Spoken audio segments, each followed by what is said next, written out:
لله رب العالمين نحمد الله ونستعينه ونستهديه ونستغفره ونؤمن به ونتوكل عليه ونعوذ بالله تعالى من شرور أنفسنا ومن سيئات أعمالنا من يهده الله فلا مضل له ومن يضلله فلن تجد له وليا مرشدا وأشهد أن لا إله إلا الله وحده لا شريك له وأشهد أن محمدا عبده ورسوله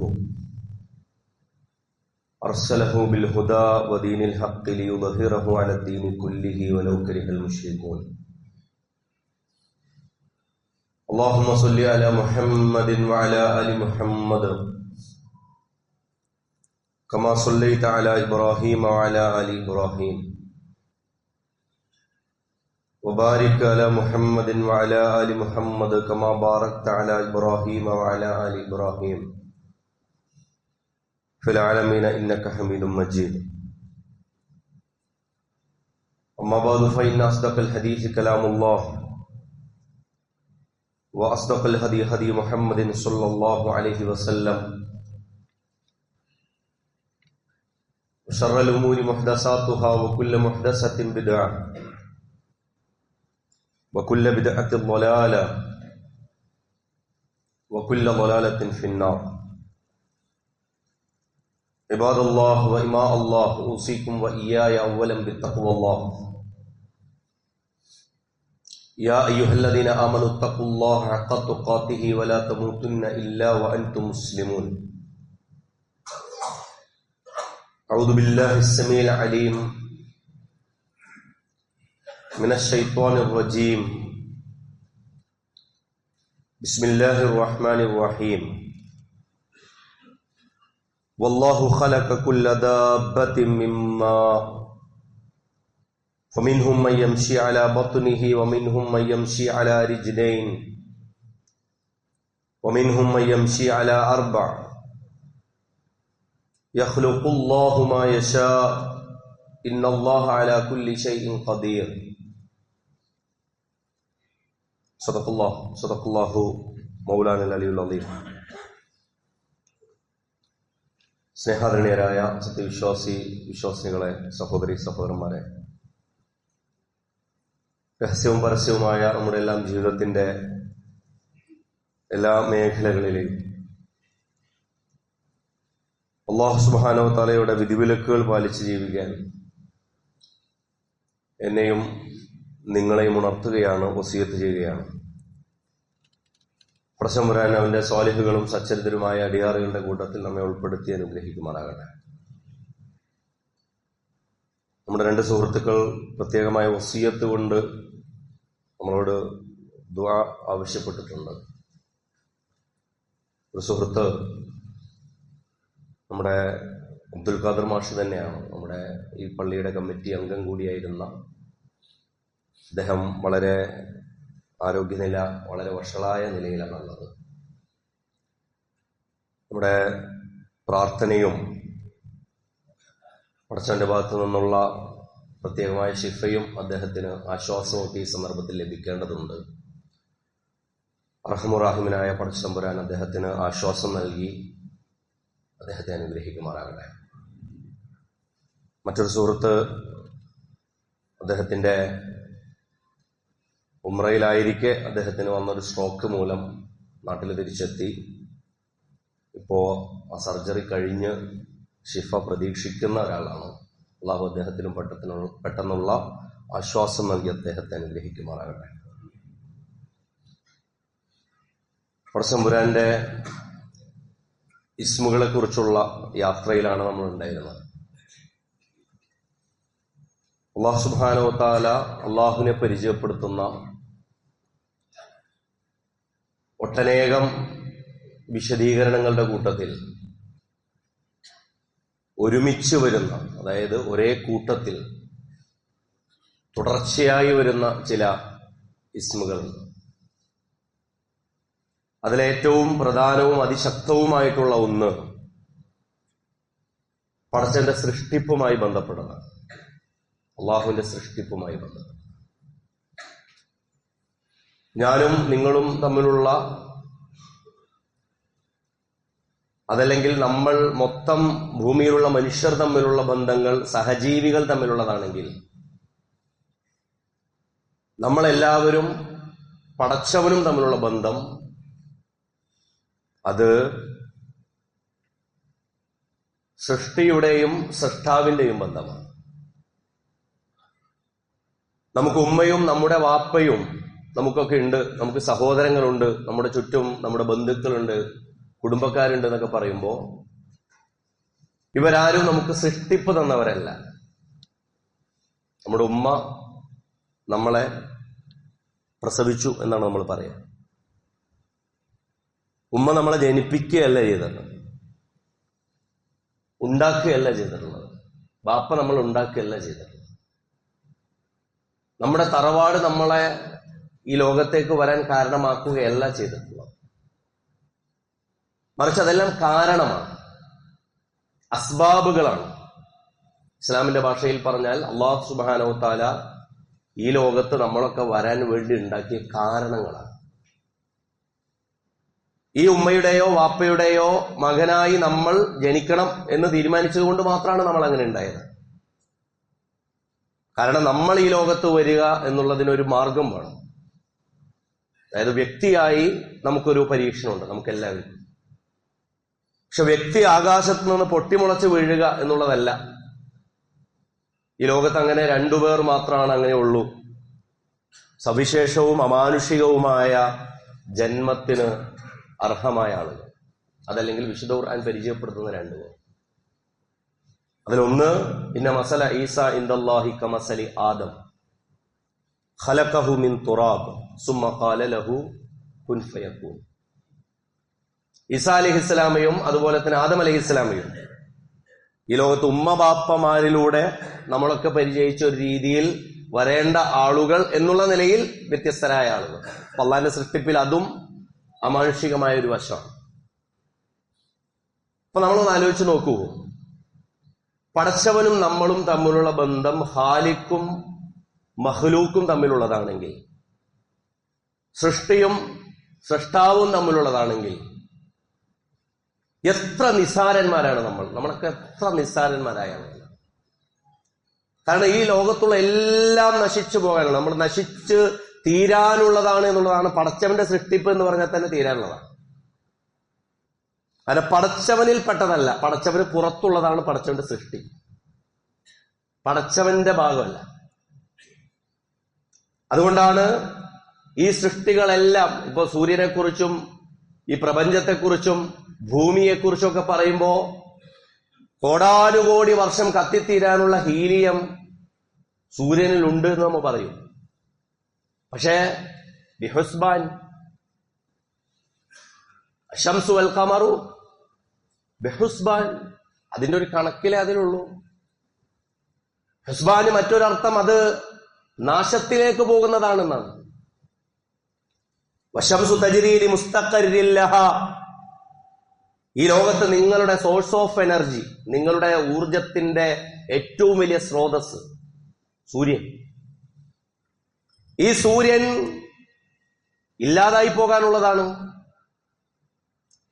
അതതിന്റെ ഭ്രമണപഥത്തിൽ, അതല്ലെങ്കിൽ മറ്റ് ഗ്രഹങ്ങൾ, മറ്റ് പടച്ചവന്റെ സൃഷ്ടിജാലങ്ങൾ, ഗോളങ്ങൾ, നക്ഷത്രങ്ങൾ അതതിന്റെ ഭ്രമപഥത്തിൽ കുല്ലും ഫീ ഫലകി യസ്ബഹൂൻ എന്ന് പറയുമ്പോ ഇതിനൊക്കെ ബാധകമായിട്ടുള്ളത് കുല്ലുമൻ അലൈഹ ഫാൻ, ഇതൊക്കെ നശിക്കാനുള്ളതാണ്.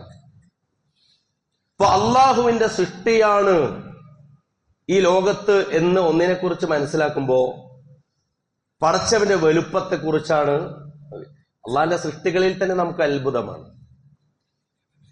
അള്ളാഹിന്റെ സൃഷ്ടികളുടെ ഭീമാകാരമായ അതിന്റെ വലുപ്പം കണ്ട്, ചിലതിന്റെ എല്ലാം ശബ്ദം കേട്ട്, മറ്റു ചിലതിന്റെ എല്ലാം സൗന്ദര്യം കണ്ട്, ചിലതിനെയെല്ലാം കണ്ട് അന്തം വിട്ടുപോയി നമ്മൾ. അതിന്റെ വലുപ്പവും അതിന്റെ ശരീര സൗന്ദര്യം കൊണ്ട് തന്നെ നമ്മൾ അതിനെ അത്ഭുതപൂർവ്വം നോക്കിക്കാണാറുണ്ട്.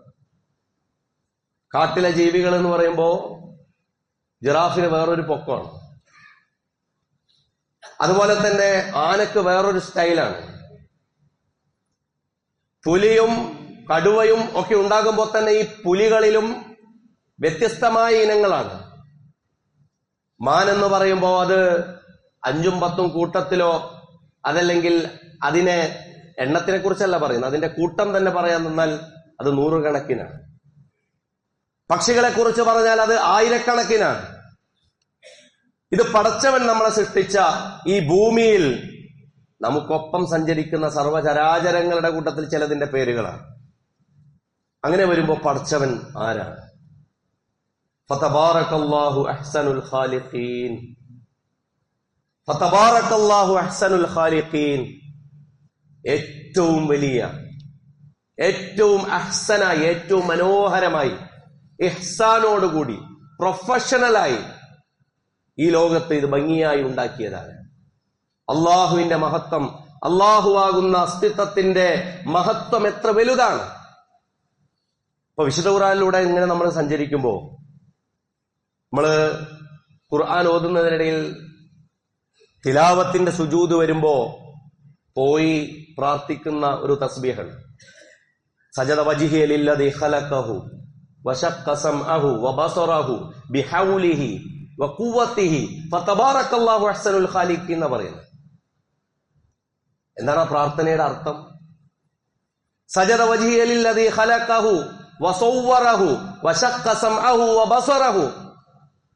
പടച്ചവനെ, ഈ മുഖം നിനക്ക് സുജൂദ് ചെയ്തിരിക്കുന്നു. എന്റെ മുഖം, ആ മുഖത്തെ ഷേപ്പ് ചെയ്തത്, നമ്മുടെ ഒരു ഫോട്ടോ, പാസ്പോർട്ട് സൈസ് ഫോട്ടോ എവിടെ പോയാലും ചോദിക്കുന്നത് എന്തിനാ? നിങ്ങൾ എന്ന് പറയുന്ന ഒരാൾ, നിങ്ങൾക്ക് രൂപസാദൃശ്യമുള്ള ആളാണെങ്കിൽ കൂടിയും അതിലും വേറെ വ്യത്യസ്തതയുണ്ട്. നമ്മൾ അൽ ഖാലിഖ്, അൽ ബാരി, അൽ മുസവ്വിർ എന്ന് പടച്ചവന്റെ സൃഷ്ടിപ്പിന്റെ വ്യത്യസ്ത 3 രൂപങ്ങളെ കുറിച്ച് പറയുമ്പോൾ അത് നമുക്ക് മനസ്സിലാവും. അപ്പൊ അല്ലാഹു സുബ്ഹാനഹു വ തആല നമ്മളെ ഈ സൃഷ്ടിച്ച, നമുക്ക് ഈ രൂപം തന്നതിൽ തന്നെ, നമുക്ക് ഈ അസ്തിത്വം തന്നതിൽ തന്നെ, ഈ ലോകത്ത് ജീവിക്കാൻ അവസരം തന്നതിൽ തന്നെ നാം പടച്ചവന്റെ വലുപ്പം മനസ്സിലാക്കുക. വിശുദ്ധ ഖുർആനില് പല സന്ദർഭങ്ങളിലായി അല്ലാഹു ഖാലിഖു കുല്ലി ഷൈഇൻ, എല്ലാ കാര്യങ്ങളുടെയും സൃഷ്ടാവ് ഖാലിഖ് പടച്ചവനാണ്. അല്ലാഹു സുബ്ഹാനഹു വ തആല ദാലികുമുല്ലാഹു റബ്ബുക്കും ഖാലിഖു കുല്ലി ഷൈഇൻ, ഖാലിഖ് എന്നുള്ള പ്രയോഗം കാണാൻ സാധിക്കും. പക്ഷെ അൽ ഖാലിഖ് എന്നുള്ള പ്രയോഗം വിശുദ്ധ ഖുർആനിൽ 1 തവണയാണ് വരുന്നത്. അവിടെയാണ് നമ്മൾ അൽ ഖാലിഖുൽ ബാരിഉൽ മുസവ്വിറു ലഹുൽ അസ്മാഉൽ ഹുസ്ന എന്ന് സൂറത്തുൽ ഹശ്റിന് അവസാനം നമുക്ക് ഏവർക്കും പലർക്കും മനഃപ്പാടമുള്ള ഭാഗമായിരിക്കും അൽ ഖാലിഖ്. അപ്പൊ എന്താണ് ഈ ഖൽഖ് എന്നുള്ളതിനെ കുറിച്ച് ആണ് നമ്മൾ പരിചയപ്പെടാൻ പോകുന്നത്. അപ്പൊ അല്ലാഹു സുബ്ഹാനഹു വ തആല ഈ ഖലഖ, അതുപോലെ തന്നെ ബറാ, സവ്വറ, അതായത് അള്ളാഹുവിന്റെ നാമവിശേഷണങ്ങളായി പറഞ്ഞിട്ടുള്ള അൽ ഖാലിഖ്, അൽ ബാരി, അൽ മുസവ്വിർ, ഇത് 3ന്റെയും ഇതൊരു കൂട്ടായിട്ട് പഠിക്കുന്നതാണ് എപ്പോഴും നല്ലത്. നമ്മൾ റഹ്മാൻ പഠിച്ചപ്പോൾ അങ്ങനെയാണ്. റഹ്മാനും റഹീമും ദുർ റഹ്മത്തും ഖൈറുർ റാഹിമീനും അർഹമുർ റാഹിമീനും, ഇത് 5 എണ്ണമാണ് ഖുർആനിൽ അങ്ങനെ വന്നിട്ടുള്ളത്. അപ്പോ അൽ ഖാലിഖ് എന്നുള്ളതിന്റെ അറബി ഭാഷയിലുള്ള അർത്ഥം എത്രത്തോളം സൂക്ഷ്മമായ പ്രയോഗമാണെന്ന് പ്രിയപ്പെട്ടവരെ നമ്മൾ ആലോചിക്കണം. ഈജാദു ശൈഇ മിൻ അദമിൻ മിൻ ഗൈരി മിസാലിൻ സാബിഖ് എന്നാണ് അതിനർത്ഥം. ഈജാദു ഷൈ, ഒരു കാര്യത്തെ ഉണ്ടാക്കുക, മിൻ അദമിൻ, ഇല്ലായ്മയിൽ നിന്നുണ്ടാക്കുക. നമ്മുടെ നാട്ടിൽ പല ആളുകളും ക്രിയേറ്റർ ആണ്, ക്രിയേറ്റേഴ്സ്, ഇപ്പൊ കണ്ടന്റ് ക്രിയേറ്റേഴ്സ് എന്നൊക്കെ പറയുന്നു. ഈ ക്രിയേറ്റർ എന്ന് പറയുന്നത് ഉള്ളതിനെ വെച്ചുകൊണ്ട് വേറെ പലതും ഉണ്ടാക്കുന്നവരെയാണ്. നമ്മുടെ നാട്ടിൽ പുതിയ എന്തോ ഉണ്ടാക്കുന്നവരെ, അതിന്റെ അടിസ്ഥാന വസ്തു, റോ മെറ്റീരിയല്, അതല്ലെങ്കിൽ അതിനുള്ള കാഴ്ച, ചുറ്റുമുള്ള അനുഭവം ഒക്കെ ഇവിടെ ഉണ്ടാവും. അപ്പൊ ഇതിൽ നിന്നാണ് അടുത്തൊരു സംഗതി അവരുണ്ടാക്കുക. ചിലതിന്റെ മോഡൽ ഉണ്ടാക്കുമ്പോൾ നിലവിലുള്ളതിനെ ഉപജീവിച്ചുകൊണ്ടോ അതിൽ നിന്ന് മാതൃക എടുത്തുകൊണ്ടോ അതല്ലെങ്കിൽ അതിനെ തുടർന്ന മാതൃകകൾ സ്വീകരിച്ചുകൊണ്ടോ ഒക്കെയാണ് മനുഷ്യരുണ്ടാക്കുകയെങ്കിൽ പടച്ചവന്റെ സൃഷ്ടിപ്പ് ഈജാദു ശൈഇ മിൻ അദമിൻ, ഒന്നുമില്ലായ്മയിൽ നിന്നാണ് പടച്ചവൻ സൃഷ്ടിക്കുന്നത്. മിൻ ഗൈരി മിസാലിൻ സാബിഖ്, അതിനൊരു പൂർവ്വ മാതൃകയില്ല. അതായത് ഒരു മാതൃകയും ഇല്ലാതെ, അതായത് നേരത്തെ നമ്മൾ ശീലിച്ച, നമ്മൾ കണ്ടുപരിചയിച്ച ഒന്നിൽ നിന്ന് വ്യത്യസ്തമായി പടച്ചവൻ ഇങ്ങനെ സൃഷ്ടിച്ചു വിടുന്നു. അതായത് ഒരു പ്രോട്ടോടൈപ്പും ലഭ്യമല്ല. എന്തെങ്കിലും ഒരു എക്സാമ്പിൾ അതിന്, ഒരു ചിത്രം വരയ്ക്കാൻ പറഞ്ഞാൽ നമ്മൾ ഒരാൾക്ക് തുല്യമായ ചിത്രം വേറൊരാൾ വരയ്ക്കുമ്പോഴാണ് നമ്മൾ വളരെ ഉഷാറെന്ന് പറയാം. ഒരു നല്ല കലാകാരൻ ഒരു പെൻസിൽ ഡ്രോയിങ് നടത്തുമ്പോൾ ഇതേപോലെ തന്നെ ഇരിക്കുന്നു ഇത് എന്നുള്ളതാണ് മനുഷ്യർ വലിയ അത്ഭുതം കൂറുന്ന കാര്യം. പക്ഷെ പടച്ചവൻ പറയുന്നത് ഈജാദു ശൈഇ മിൻ അദമിൻ, ഒന്നുമില്ലായ്മയിൽ നിന്ന് പടച്ചവൻ ഈ അത്ഭുതം സൃഷ്ടിക്കാൻ പറ്റുന്നു എന്നല്ല. അതിനെക്കുറിച്ച് ഹൽമിൻ ഖാലിഖിൻ ഗൈറുഹു, അവനല്ലാതെ മറ്റൊരു സൃഷ്ടിപ്പിന്, മനുഷ്യരോടുള്ള ഈ ലോകത്ത് മനുഷ്യര് നിസ്സഹായരും അതുപോലെ തന്നെ വളരെ കപ്പാസിറ്റി കുറഞ്ഞവരുമാണ് എന്നുള്ളതിന്റെ ഏറ്റവും ചെറിയ തെളിവ് എന്ന് പറയുന്നത് അവരെല്ലാം പടച്ചവന്റെ മഖ്ലൂക്കാണെന്നുള്ളതാണ്. മഖ്ലൂക്ക്, മനുഷ്യൻ ഈ ലോകത്ത് എവിടെ എത്തിയാലും, മനുഷ്യൻ ചന്ദ്രനിലെത്തി എന്നുള്ളത് മനുഷ്യന്റെ കഴിവാണ്, ശരിയാണ്. പക്ഷെ ചന്ദ്രൻ ആരാണ്? മനുഷ്യൻ ചൊവ്വയിലെത്തി എന്ന് പറയും, പക്ഷെ ചൊവ്വ ആരാണ്? ചൊവ്വ അള്ളാന്റെ സൃഷ്ടിയാണ്.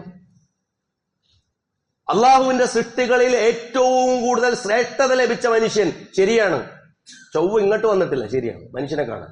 പക്ഷെ മനുഷ്യൻ അങ്ങോട്ട് കാണാൻ പോയി എന്നുള്ളത് അള്ളാഹു വഫല്ലൽനാ അലാ കസീരിൻ മിമ്മൻ ഖലഖ്നാ, നാം സൃഷ്ടിച്ച സൃഷ്ടികളുടെ കൂട്ടത്തിൽ ഏറ്റവും കൂടുതൽ നാം കഴിവ് കൊടുത്തതാർക്കാണ്? മനുഷ്യനാണ്. അപ്പൊ നമ്മുടെ നാട്ടിൽ ഇപ്പൊ കാണുന്ന ഈ ശാസ്ത്രത്തിന്റെ അതിവാദങ്ങളുണ്ട്. ശാസ്ത്രവും ഇസ്ലാമും എതിരെ നിൽക്കുന്ന ഒരു സാധനമൊന്നുമില്ല, പക്ഷെ ശാസ്ത്രമാത്രവാദമുണ്ട്, സയന്റിസിസം ഉണ്ട്. അതായത് ശാസ്ത്രമാണ്. ഇപ്പൊ ഗിഫ്റ്റ് ഓഫ് ഗോഡിനൊക്കെ പകരം ഗിഫ്റ്റ് ഓഫ് സയൻസ് എന്ന് എഴുതണമെന്നാണ് ഇപ്പൊ കഴിഞ്ഞ ആഴ്ചയിലോ ആളുകൾ ആനുകാലികങ്ങളിൽ എഴുതുന്നത്. ഇങ്ങനെ വാഹനങ്ങളുടെ ബാക്കിലൊക്കെ ആളുകൾ ഇങ്ങനെ gift of god, gift of Allah എന്നൊക്കെ എഴുതുന്നതിന് പകരം ഗിഫ്റ്റ് ഓഫ്, ഈ സയൻസ് മാത്രമാണ് ഈ ലോകത്തെ എല്ലാം സാധ്യമാക്കിയത്. സയന്റിഫിക്കലിയാണ് ഈ ലോകത്തെ മുഴുവൻ വ്യാഖ്യാനിക്കേണ്ടത്. മനുഷ്യരുടെ സ്നേഹവും മനുഷ്യരുടെ അടുപ്പവും മനുഷ്യരുടെ ധാർമ്മിക സദാചാര വിചാരങ്ങളൊക്കെ അങ്ങനെയാണ്. പക്ഷേ ഈ ലോകത്ത് മനുഷ്യൻ ചെന്ന് ചാടുന്ന, അതല്ലെങ്കിൽ മനുഷ്യനെ അമ്പരപ്പിക്കുന്ന കാഴ്ചകൾ പോലും മനുഷ്യൻ കണ്ടു എന്നാണല്ലോ പറയുന്നത്. കണ്ടെത്തി എന്നാ പറയുന്നത്, മനുഷ്യൻ ഉണ്ടാക്കി എന്നല്ല പറയുന്നത്. ചൊവ്വ ഉണ്ടാക്കി എന്നല്ല പറയുന്നത്, ചൊവ്വ കണ്ടെത്തി എന്ന് പറയുന്നത്. സൂര്യനിൽ ഇന്നതുണ്ടെന്ന് കണ്ടുപിടിച്ചു എന്ന് പറഞ്ഞാൽ ഞങ്ങൾ മനുഷ്യർ ശാസ്ത്രം സൂര്യൻ ഉണ്ടാക്കിയെന്ന് ശാസ്ത്രം പറഞ്ഞല്ല. അപ്പൊ ഇവിടെയാണ് മനുഷ്യൻ അവൻ കണ്ടെത്തുന്നത് മനുഷ്യന് ലഭിച്ചിട്ടുള്ള ക്വാളിറ്റി കൊണ്ടാണ്, അള്ളാഹു അവന് കൊടുത്ത ഫളല് കൊണ്ടാണ്. ഇതുകൊണ്ട് മനുഷ്യൻ അവന്റെ അറിവിനെ കുറിച്ച് വളരെ മഹത്വമുള്ള അറിവാണതെങ്കിലും അള്ളാഹുവിനോട് അങ്ങേയറ്റ തകൈതവമായ നന്ദി രേഖപ്പെടുത്തിക്കൊണ്ടും അതേസമയം ഇത് അള്ളാഹിന്റെ അനുഗ്രഹമാണെന്ന് വരവ് വെച്ചുകൊണ്ടുമാണ് അതിനെ ഡീൽ ചെയ്യുന്നത്. ഇത് അള്ളാഹു ഈ ലോകത്തുള്ള എല്ലാത്തിനെയും ഖലഖ, സൃഷ്ടിക്കുകയാണ് ചെയ്തത് എന്ന അറിവിൽ നിന്നാണ്. ഇതിനാണ് കേട്ടോ നമ്മൾ അസ്മാഉൽ ഹുസ്നയൊക്കെ പഠിക്കുന്നത്. എന്നിട്ട് പറയാണ് അള്ളാഹു സുബ്ഹാനഹു വ തആല 10 വ്യത്യസ്തമായ 10-12 സന്ദർഭങ്ങളിൽ അള്ളാഹ് വ്യത്യസ്തമായ കാര്യങ്ങളെ സൃഷ്ടിച്ചു എന്ന് പറയുന്നു.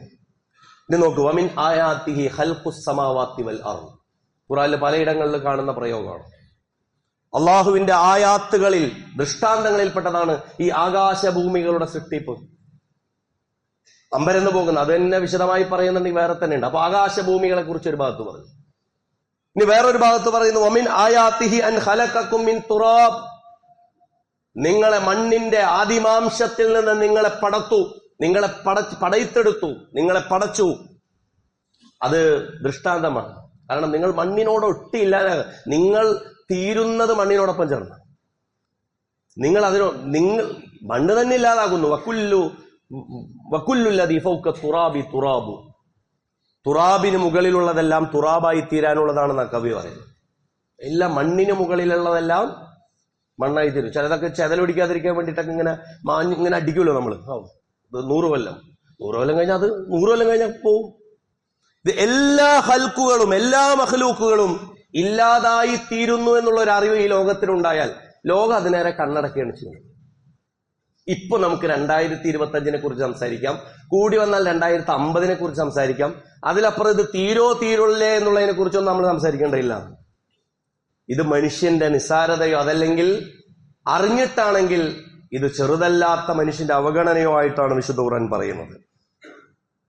ഇനി നോക്കൂ, അള്ളാഹു സൃഷ്ടിക്കുന്നതിനെ കുറിച്ച് ഉപയോഗിച്ച പ്രയോഗം ഖുർആനിൽ ഇന്നമാ അംറുഹു ഇദാ അറാദ ശൈഅൻ അൻ യഖൂല ലഹു കുൻ ഫയകുൻ.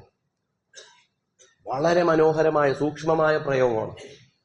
ഞാൻ കഴിഞ്ഞ ദിവസം മുത്തവല്ലി ഷഅറാവിയുടെ തഫ്സീറിൽ ഇതിനെക്കുറിച്ച് കേട്ടപ്പോ അദ്ദേഹത്തിന്റെ പ്രഭാഷണമുണ്ട് യൂട്യൂബിൽ ഇതുമായി ബന്ധപ്പെടുത്തി. നേരത്തെ നടത്തിയ പ്രഭാഷണമാണ്. ഇത് പുസ്തക രൂപത്തിൽ ഖവാത്തിർ ഷാറാവി എന്ന് പറഞ്ഞിട്ട് അദ്ദേഹത്തിന്റെ തഫ്സീർ ഇറങ്ങിയിട്ടുണ്ട്. അപ്പൊ ഇതിൽ അദ്ദേഹം പറയുന്നത് ഇന്നമാ അമ്രുഹു ഇദാ അറാദ ഷൈഅൻ, അള്ളാഹു ഒരു കാര്യത്തെ സൃഷ്ടിക്കാൻ ഉദ്ദേശിക്കുന്ന സന്ദർഭത്തിൽ ഐ യഖൂല ലഹു, അതിനോട് പറയും. എന്ത്?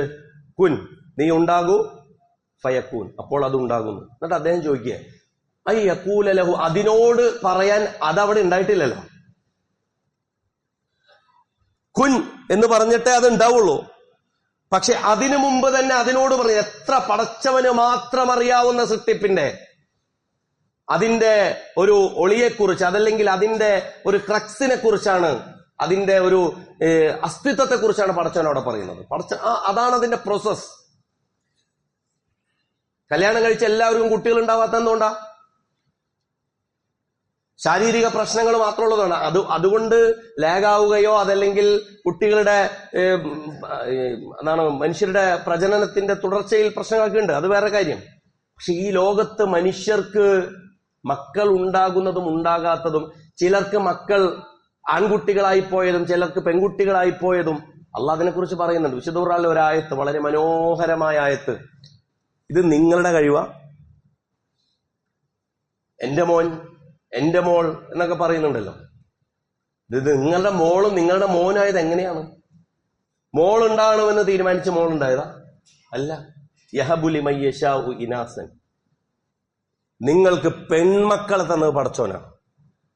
വയഹബുലി മയ്യശാഉ ദുക്കൂർ, ചിലർക്ക് ആൺകുട്ടികൾ മാത്രമേ ഉള്ളൂ, അവർക്ക് ആൺകുട്ടികളെ തന്നതും പടച്ചോനാണ്. പടച്ചോന്റെ സൃഷ്ടിപ്പിൽ അത്ഭുതമാണെന്നത്.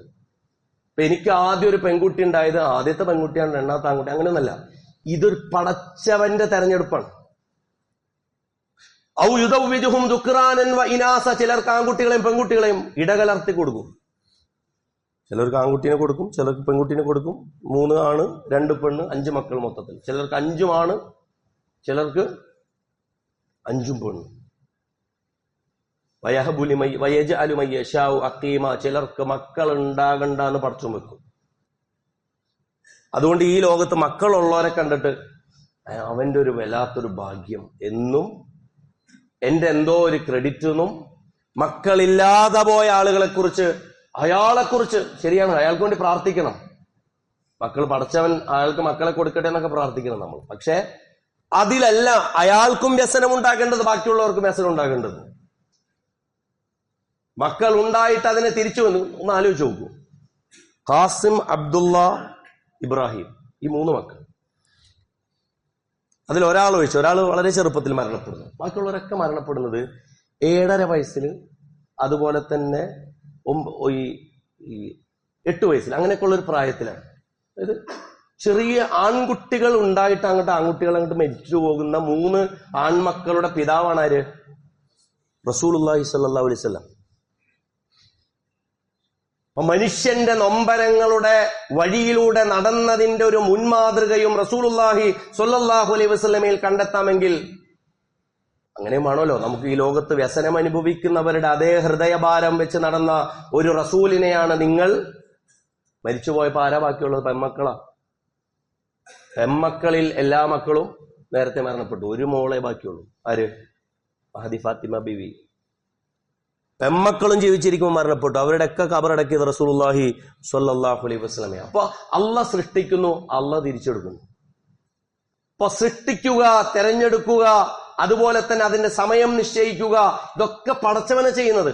അപ്പൊ ഈ ലോകത്ത് നമ്മൾ, നമ്മുടെ ചുറ്റുള്ള മനുഷ്യർ അവരുടെ നഷ്ടങ്ങളെപ്പോലും വിലയിരുത്തുമ്പോ ഈ ഒരു മാനദണ്ഡം നമ്മുടെ കയ്യിലില്ലാന്നുണ്ടെങ്കിൽ യുക്തിവാദിയും ഭൗതികവാദിയും മക്കൾ മരിച്ചുപോയാൽ എന്ത് പറയും? മരിച്ചുപോയി, മരിച്ചുപോട്ടെ എന്ന് പറയേണ്ടി വരും.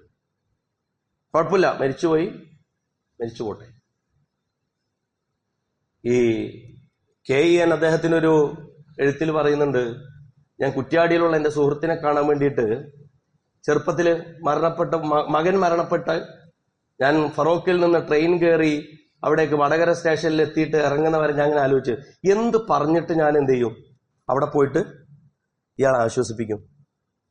മോൻ മരിച്ചു, 10-12 വയസ്സുള്ള മകനാണ്. എന്താ അയാൾ ആശ്വസിപ്പിച്ചു? മോൻ മരിച്ചു, അതിൽ ദുഃഖമുണ്ട്, ഞാൻ പങ്കുകൊള്ളുന്നു എന്നുള്ളത് മാത്രമല്ല, അയാൾക്ക് വേണ്ടി പ്രാർത്ഥിക്കാൻ ഒരു പ്രാർത്ഥന പോലും യുക്തിവാദിയായ നിരീശ്വരവാദിയായ ഒരു മനുഷ്യരുടെ അടുത്ത് ഉണ്ടാവില്ല. കാരണം ഈ ലോകത്ത് ഇത് സൃഷ്ടിച്ചതും തിരിച്ചു വിളിച്ചതും ഇനി ഇതിനു ശേഷം ഒരു പുനഃസൃഷ്ടിയുണ്ട് എന്നുള്ള വിശ്വാസവുമാണ്. പ്രിയപ്പെട്ടവരെ, ഞാനും നിങ്ങളൊക്കെ മുഅ്മിനീങ്ങളാകുന്നത്, മുസ്ലിമുകളാകുന്നത് ഇങ്ങനെ ഇതിന്റെ ഒരു സമുദായത്തിന്റെ ഭാഗം മാത്രമായതല്ല. ഈ ലോകത്ത് ജീവിക്കുന്നതിനുള്ള നമ്മളുടെ ഒരു മാർഗദർശന രേഖ നമുക്ക് കയ്യിൽ ഈ വിശ്വാസ സങ്കല്പം തരികയാണ്. അങ്ങനെ തരികയാണ്, ഇതിന്റെ ഭാഗമായിട്ടാണ്. ഇനി പടച്ചവൻ വിശേഷമായി സൃഷ്ടിച്ച നമുക്കറിയാത്ത കുറെ കാര്യങ്ങൾ, വയഹ്ലുക്കും മാലാ തഅലമൂൻ, നിങ്ങൾക്കറിയാത്ത പലതും പടച്ചവൻ സൃഷ്ടിച്ചത്. അപ്പൊ മനുഷ്യൻ അറിയാത്ത പലതും മനുഷ്യൻ എവിടെന്നോ കണ്ടുപിടിച്ചാൽ ദൈവം തോറ്റേന്നല്ല പറയേണ്ടത്. നിങ്ങൾ അറിയാത്ത എത്രയോ പടച്ചവൻ ഈ ലോകത്തുണ്ടാക്കിയിട്ടുണ്ട്. വഹുവൽ ഖല്ലാഖ്, വെറും ഖാലിഖല്ല, ഖല്ലാഖാണ്. സൃഷ്ടിപ്പിന്റെ അനുസ്യൂതമായ വ്യത്യസ്തമായ രൂപങ്ങൾ. മനുഷ്യന് അന്യഗ്രഹ ജീവികളെ വരയ്ക്കാൻ വേണ്ടി, അതല്ലെങ്കിൽ ആനിമേഷൻ ഉണ്ടാക്കാൻ വേണ്ടി അവര് ചെയ്തു വരുമ്പോ ഏറ്റവും അവസാനം ഇതേ മനുഷ്യന്റെ കോലത്തിൽ കുറച്ച് ചെവി നീണ്ടും കാല് പരന്നിട്ടൊക്കെ ഉള്ള കുറച്ച് മനുഷ്യന്മാരുണ്ടാകും. മനുഷ്യന്റെ ഭാവന അത്രയേ ഉള്ളൂ. മനുഷ്യൻ അത്ര നിസാരനാണ്. മനുഷ്യൻ ഏലിയൻസിനെ വരയ്ക്കുമ്പോ പോലും ചില ഡ്രാമാറ്റിക് കഥകളില് അതുപോലെ തന്നെ ഫിക്ഷനുകളിലൊക്കെയുള്ള വരകളും നിങ്ങൾ കണ്ടിട്ടുണ്ടോ? അന്യഗ്രഹ ജീവിനെ വരയ്ക്കുമ്പോൾ ഏറ്റവും അവസാനം വരച്ചു വരുമ്പോ ഒരു മനുഷ്യന്റെ ഒരു ക്വാളിറ്റി തന്നെ ഇങ്ങോട്ട് വരയ്ക്കും. അപ്പൊ ഇവിടെയാണ് ഖാലിഖ് ഈജാദു ശൈഇ മിൻ അദമിൻ ബിഗൈരി മിസാലിൻ സാബിഖ്, മുൻമാതൃകകളില്ലാതെ ഒന്നുമില്ലായ്മയിൽ നിന്നുണ്ടാക്കുന്ന പടച്ചവൻ. ഹൽ മിൻ ഖാലിഖിൻ ഗൈറു, അവനല്ലാതെ വേറൊരു ഖാലിഖ് ഉണ്ടോ? ഇതാണ് നമ്മുടെ വിശ്വാസമായിട്ട് ഇവിടെ ഇരിക്കുന്നത്. മറ്റൊന്ന് അൽ ബാരി, ഇതേ അർത്ഥം ഒരുമിച്ച് പറയുമ്പോൾ അൽ ഖാലിഖുൽ ബാരി ഉൽ മുസവ്വിർ എന്ന് പറയുമ്പോൾ ഒരേ അർത്ഥം തന്നെ. സൃഷ്ടാവ്, രൂപം നൽകുന്നവൻ, പരിപാലിച്ച് അതിന്റെ ഒരു ഷെയ്പ്പ് നൽകുന്നവൻ എന്നൊക്കെയാണ് അർത്ഥം. പക്ഷെ അതിന്റെ ഒരു സൂക്ഷ്മമായ വ്യത്യാസത്തെക്കുറിച്ച് പണ്ഡിതന്മാർ പറയുന്നത് അൽ ബാരി എന്ന് പറഞ്ഞാൽ ഖലഖ എന്നുള്ളത് അള്ളാന്റെ ഡിസൈനിങ്ങും, അൽ ബാരി എന്നുള്ളത് അള്ളാഹു അങ്ങനെ ഒന്നുമില്ലായ്മയിൽ നിന്ന് സൃഷ്ടിക്കാൻ തീരുമാനിക്കുന്ന പ്ലാനും, അൽ ബാരി എന്ന് പറഞ്ഞാൽ അതിന്റെ എക്സിക്യൂഷനാണ്, അതിന്റെ തൻഫീദാണ്. അത് പടച്ചവൻ നടപ്പാക്കുന്ന രീതിക്കാണ് അൽ ബാരി എന്ന് പറയാം. ബാരിയെ കുറിച്ചുള്ള ഒരു അർത്ഥം അതാണ്. മറ്റൊന്ന് ഈ സൃഷ്ടികളിൽ തന്നെ വ്യത്യസ്തമായി സൃഷ്ടിച്ചവൻ എന്നൊരർത്ഥം. ബറാഅത്ത് എന്ന് പറഞ്ഞാൽ ഒന്ന് മറ്റൊന്നിൽ നിന്ന് വേറിട്ട് നിൽക്കാണ്. ബറാഅത്തു മിനല്ലാഹി, ഖുർആനിലെ സൂറത്തു അത്തൗബയുടെ തുടക്കം അങ്ങനെയാണല്ലോ. അപ്പൊ വേറിട്ട് നിൽക്കൽ. ഏറ്റവും അടുത്ത സാമ്യമുള്ള സൃഷ്ടികളിൽ പോലും, ഈ ഐഡന്റിറ്റിക്കൽ ട്വിൻസ് എന്ന് നമ്മൾ പറയുമല്ലോ, ഈ സമജാത ഇരട്ടകൾ എന്നൊക്കെ ഒരുമിച്ച് തന്നെ ഒരേ കോലത്തിലുള്ള മനുഷ്യർ പോലും അവർക്കിടയിലുള്ള നേർത്ത വ്യത്യാസം പോലും വെച്ച് സൃഷ്ടിച്ച പടച്ചവൻ. ഇതാണ് അൽ ബാരി. ഈ ലോകത്തെ മനുഷ്യർ ഇന്ന് നിലവിൽ 8.5 ബില്യൺ മനുഷ്യന്മാരുണ്ട്, 850 കോടി മനുഷ്യർ. ഈ ലോകത്ത് വന്നുപോയതും ഇനി വരാനിരിക്കുന്നതുമായ 50 or 100 ബില്യൺ മനുഷ്യന്മാർ, അതല്ലെങ്കിൽ അതിലപ്പുറമുള്ള ബില്യൺ മനുഷ്യന്മാര്. ഈ ഒന്നിനോട് അതേപോലെ ഒരുപോലെയല്ല, അതിൽ നിന്നൊക്കെയുള്ള വ്യത്യാസം അങ്ങനെ സൃഷ്ടിച്ച പടച്ചവൻ. മറ്റൊന്ന് യുബ്രി എന്നൊരർത്ഥമാണ്. മനുഷ്യ ശരീരത്തിന്റെ പ്രത്യേകത ഡോക്ടർമാർക്ക് പ്രത്യേകിച്ച് അറിയാൻ പറ്റും. മനുഷ്യ ശരീരത്തിന്റെ പ്രത്യേകതയുമായി ബന്ധപ്പെട്ട വിശദീകരണമാണെന്നാ പറയുന്നത്. അതായത് യുബ്രി, മനുഷ്യ ശരീരത്തിന് സ്വയം ചികിത്സിക്കാൻ കഴിവ് കൊടുത്തവൻ, അങ്ങനെ ഒരു അർത്ഥം കൂടി ഉണ്ടെന്നാണ്. അതായത് സ്വയം ചികിത്സിക്കാനുള്ള കഴിവ് പോലും ശരീരത്തിൽ നഷ്ടപ്പെടുമ്പോഴാണ് ഡോക്ടർമാർ പറയുന്നത് അതിന് കുറച്ച് വെള്ളം കൊടുത്തോളി, വീട്ടിൽ കൊണ്ടുപോയിക്കോളി. ശരീരത്തിന്റെ കപ്പാസിറ്റിയാണ് ശരീരത്തെ ചികിത്സിക്കുന്നത്. ശരീരത്തിന് ഇല്ലാത്തൊരു കപ്പാസിറ്റി വെച്ചിട്ടല്ല, ശരീരത്തിനുള്ള എന്തെങ്കിലും ഒരു കപ്പാസിറ്റി വെച്ചിട്ടാണ് ശരീരത്തെ തിരിച്ചെടുക്കുന്നത്. അങ്ങനെയുള്ള പടച്ചവൻ, അങ്ങനെ മനുഷ്യനെ സൃഷ്ടിച്ചവൻ. മറ്റൊന്ന് അൽ മുസവ്വിർ, നിങ്ങൾക്ക് ഷെയ്പ്പ് നൽകിയവൻ. സൂറത്ത് എന്ന് പറഞ്ഞാൽ ചിത്രം എന്നാണ്. അൽ മുസവ്വിർ, നിങ്ങളുടെ ഷെയ്പ്പ്. നേരത്തെ പറഞ്ഞല്ലോ, നിങ്ങളുടെ മാത്രമല്ല, ഈ ലോകത്തെ ഓരോ വസ്തുക്കളുടെ ഷെയ്പ്പ്, ഒരേ വെള്ളവും ഒരേ വളവും അതുപോലെ തന്നെ ഒരേ സൂര്യപ്രകാശവും അനുഭവിച്ചും സ്വീകരിച്ചുള്ള ഈ മരങ്ങൾ എത്ര വ്യത്യസ്തമായ ഫലങ്ങളാണ് നിങ്ങൾക്ക് തരുന്നത്. നിങ്ങൾ വീട്ടിൽ നട്ട് നനച്ച് വളർത്തുന്ന ഒരേ ചെടികൾ എത്ര വ്യത്യസ്തമായ പൂക്കളാണ്, വ്യത്യസ്തമായ ഒരേ അന്തരീക്ഷത്തിലാണുള്ളത്. ഈ പൂക്കൾ തരുന്ന ആ ചെടിയുടെ കഴിവല്ല, അതിലൂടെ മുസവ്വിർ, അതിന്റെ ഷെയ്പ്പ്, അതിൽ വരുന്ന പൂക്കളുടെ ഷെയ്പ്പ്, അതിൽ നിന്ന് നിങ്ങൾക്ക് ലഭിക്കുന്ന ഫലങ്ങളുടെ ഷെയ്പ്പ്, നിങ്ങളുടെ തന്നെ ഷെയ്പ്പ്, ഈ മനുഷ്യന്റെ ഷെയ്പ്പ് നിങ്ങൾ അള്ളാഹു സംവിധാനിച്ചതിൽ. അതാണ് നമ്മൾ ഖുർആനിലെ ആദ്യം ഓതി വച്ചായത്, അള്ളാഹു ഖലഖ കുല്ല ദാബത്തിൻ മിൻ മാ, ഈ ലോകത്ത് അള്ളാഹിന്റെ സൃഷ്ടിപ്പ്, അള്ളാഹു എല്ലാറ്റിനെയും വെള്ളമാണ് അസല് എന്നാണ്. മനുഷ്യന്റെ അങ്ങനെയാണ്. മനുഷ്യന്റെ ബോഡിയിൽ ഏകദേശം അതിന്റെ ഒരു ഭൂരിഭാഗം, 3/4 ഭാഗം എന്നൊക്കെ പറയാവുന്നത് വെള്ളമാണ്. കുല്ലദാബത്തിൻ മിൻമ, വെള്ളത്തിൽ നിന്നാണ് അടിസ്ഥാനപരമായി മനുഷ്യൻ, ഈ ലോകത്തെ എല്ലാ ജീവികളും സൃഷ്ടിക്കപ്പെടുന്നത്. ഫമിൻഹും മയ്യംശി അലാ ബത്നിഹി, ചിലത് വയറുകൊണ്ട് നടക്കുന്ന, അതായത് ഇഴഞ്ഞു നീങ്ങുന്ന ജീവികളുണ്ട്. വമിൻഹും മയ്യംശി അലാ റിജ്ലൈൻ, ചിലവ 2 കാലുകൊണ്ട് ജീവിക്കുന്നതാണ്, നടന്ന് പോകുന്നതാണ്.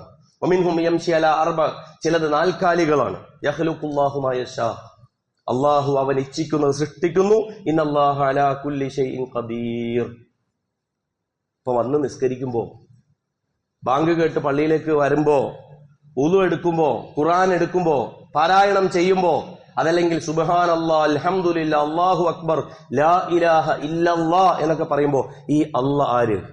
അൽ ഖാലിഖ്, അൽ ബാരി, അൽ മുസവ്വിർ. ഈ ചിത്രം നമ്മളിലേക്ക് വരിക എന്നുള്ളത് കൂടിയാണ് ഈ പഠനത്തിന്റെ ലക്ഷ്യം.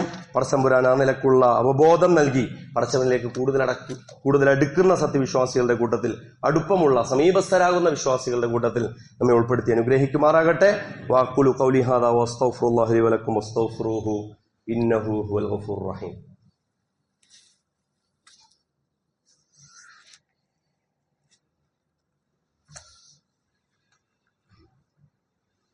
അൽഹംദുലില്ലാഹ് അൽഹംദുലില്ലാഹിൽ അഹദൽ ഫർദിസ് സമദ് അല്ലദീ ലം യലിദ് വലം യൂലദ് വലം യകുൽ ലഹു കുഫുവൻ അഹദ്. അല്ലാഹുമ്മ സ്വല്ലി വസല്ലിം വബാരിക് അലാ റസൂലിക മുഹമ്മദിൻ വഅലാ അലി മുഹമ്മദ് കമാ സ്വല്ലൈത വസല്ലംത വബാറക്ത അലാ ഇബ്രാഹീം വഅലാ അലി ഇബ്രാഹീം ഫിൽ ആലമീന ഇന്നക ഹമീദും മജീദ്. ഇബാദല്ലാഹ് വ ഇമാ അല്ലാഹ്, ഉസികും വഇയ്യായ സാനിയം ബിത്തഖ്വല്ലാഹ്. يا أيها الذين آمنوا اتقوا الله حق تقاته ولا تموتن إلا وأنتم مسلمون. اللهم اغفر للمؤمنين والمؤمنات والمسلمين والمسلمات الأحياء منهم والأموات إنك مجيب الدعوات يا قاضي الحاجات. اللهم ربنا آتنا في الدنيا حسنة وفي الآخرة حسنة وقنا عذاب النار. اللهم انصر إخواننا بأرض فلسطين، اللهم انصرهم بنصرك العزيز.